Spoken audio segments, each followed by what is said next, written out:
ایک دو حدیثیں سناتا ہوں۔ ایک شخص آئے، یا رسول اللہ میرے پاس کچھ مال ہے آج کل، تو کیا اللہ کے راستے میں خرچ کر کے مجھے اللہ کی راہ میں جانے والے کا اجر مل سکتا ہے؟ آپ نے کہا کتنے تیرے پاس؟ انہوں نے کہا 6000۔ تو پہلی صدی میں 6000 بہت بڑی دولت ہے، ٹھیک، آج کا 6000 نہیں۔ تو میرے نبی نے کیا فرمایا کہ تو سارا خرچ کر دے اللہ کے راستے میں، سارا۔ اس نے کہا تھا انفق من بعد مال، کچھ پیسے لگا کے اللہ کی راہ کا اجر پا سکتا ہوں؟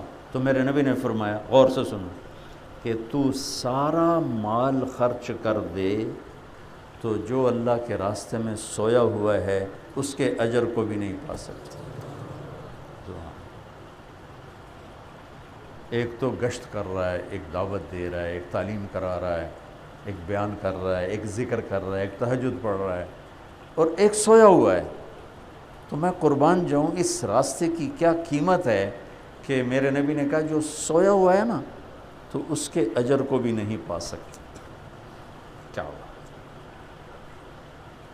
ایک عورت آئی، یا رسول اللہ میرا خامد اللہ کے راستے میں ہے، تو مجھے کوئی عمل بتائیں مجھے بھی اس کے برابر ملے۔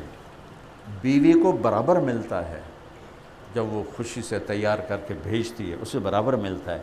اس نے عمل پوچھا، کوئی عمل بتائیں، تو اب سنو، میرے نبی نے فرمایا بی بی مصلی تے چڑھ جا، واپس جب تک نہیں آتا تو انہیں مصلی نہیں چھوڑنا، اور روزہ رکھ، اور جب تک وہ واپس نہیں آتا تو انہیں افطار نہیں کرنا، اور ذکر شروع کر، جب تک وہ واپس نہیں آتا تو انہیں تسبیح ہاتھ سے نہیں رکھنی۔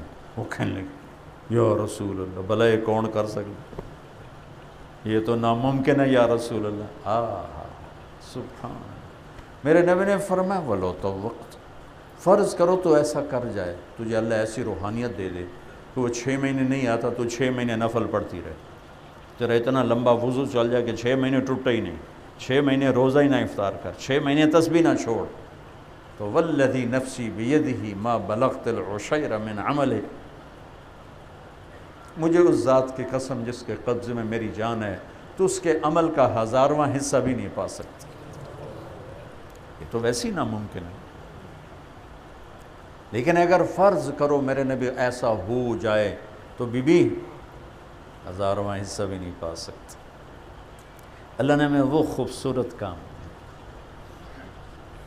بھائی ایک دوسرے کو شاباش دیا کرو، تانے نہ دیا کرو، تجھے تو دکان نے بٹھا دیا، تجھے تو بیوی بچوں نے بٹھا دیا، تجھے تو دنیا کی اب لگ گئی ہے، یہ مار دیتی ہیں، یہ باتیں مار دیتی۔